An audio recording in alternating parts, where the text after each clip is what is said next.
Hi, this is Jim back with our latest project. We've always wanted a high-top Sprinter to do an RV conversion in.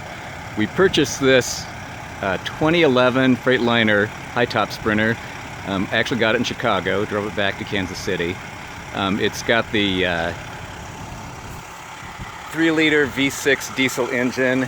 Did get about 20.1 miles to the gallon driving back at regular highway speeds. The only thing we've done to this so far is we did put on some of the hoop steps on each side to make it easier to get into the van. I'm going to do another one in the back passenger area. We did add the tow hitch, which is a class 3 tow hitch. The Sprinter will actually tow about 5,000 pounds. I'm going to come on inside the back side. The one thing we liked about this one, it was already set up as an RV pretty well. It's got an actual camper window in it already. It's one of the C.R. Lawrence crank out at the bottom for ventilation. This one actually is unusual. It came with 2 rows of passenger seats. We wanted 1 row passenger seat. We really can't haul passengers in our ambulance.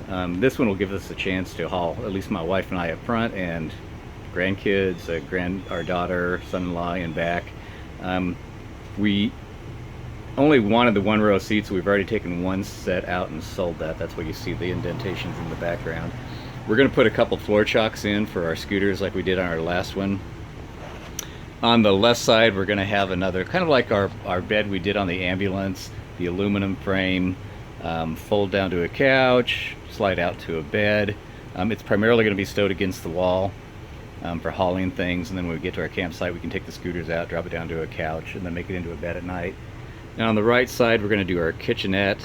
It's going to have the sink, the gas cooktop again, gas water heater stored in there, and microwave ventilation above, and then the holding tanks below.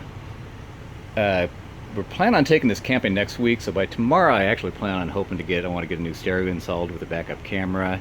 We're going to put a roof air conditioning in, but for now we just want to make sure we have our 12-volt max air fan in.